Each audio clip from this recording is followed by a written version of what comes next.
Hey guys, what's going on? Going through some of the Q&As that I've been reading this week are looking pretty fun, and some of them are around supplementation, which always gets people's back up in a tizzy. So I want to cover two main questions today, and we'll kind of go from there. So the first question is from Reddit, again, from the Moronic Monday thread, and this one was a good one, and it said, I'm just starting to lift weights, and I have a personal trainer friend who recommended to take some protein and some BCAAs, and as in conjunction with weightlifting.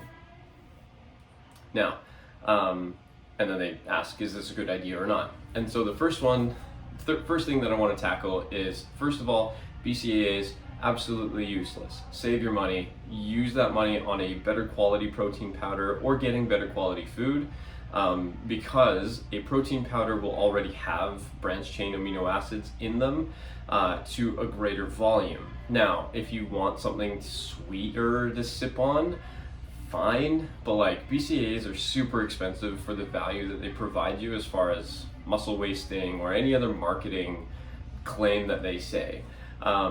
And this is coming from a place where I used to work at a supplement store while I was going to university and studying a lot of this stuff. And I used to take them because, again, they were something sweet to sip on, which has reported to decrease your rate of perceived exertion during a session, during a workout, or whatever. But when it comes to recovery, if you have enough protein powder or protein in your diet in general, you are more than covered. Branched chain amino acids at like $40+ a pop. Save your money, use it on something more useful, and go from there. Now, the next question was, how much protein can I have in a day, and is it possible to take 2 scoops of a protein shake or 2 shakes a day? Absolutely. So this is all dependent on your protein needs, which will vary depending on person. The easy shorthand that people are using is 1 gram of protein powder per pound of body weight. So if you're a 200-pound dude like myself, 200 grams of protein per day seems like where you'd want to go. That can be a little excessive depending on your training regime and how intense your training is, but also it can be hard to get that amount of food in sometimes. Not if you always shift the content of what you're eating, but 200 grams a day can be quite daunting. The formula that I personally like to use is 1 to 1.5 grams per kilo of body weight, not pound of body weight. So the conversion is 2.2. So if you've got kilos, multiply by 2.2, you get your pounds. So that gives you a little bit more flexibility as far as where you're aiming for.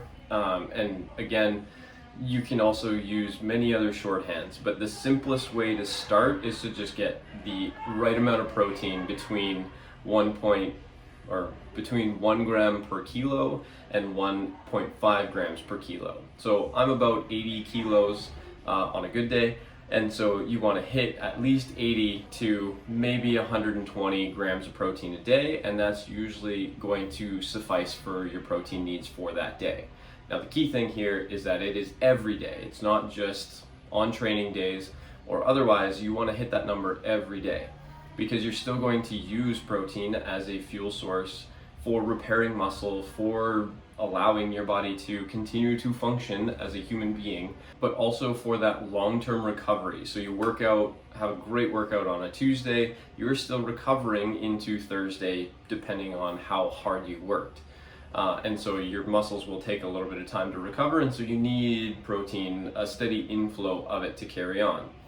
Also, because it helps with satiation, so the sense of feeling full, and so that's where you want to have enough protein in your diet as well.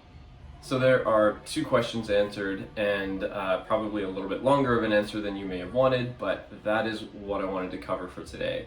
I hope it's helpful. If it is, let me know in the comments below, and we will see you in the next video.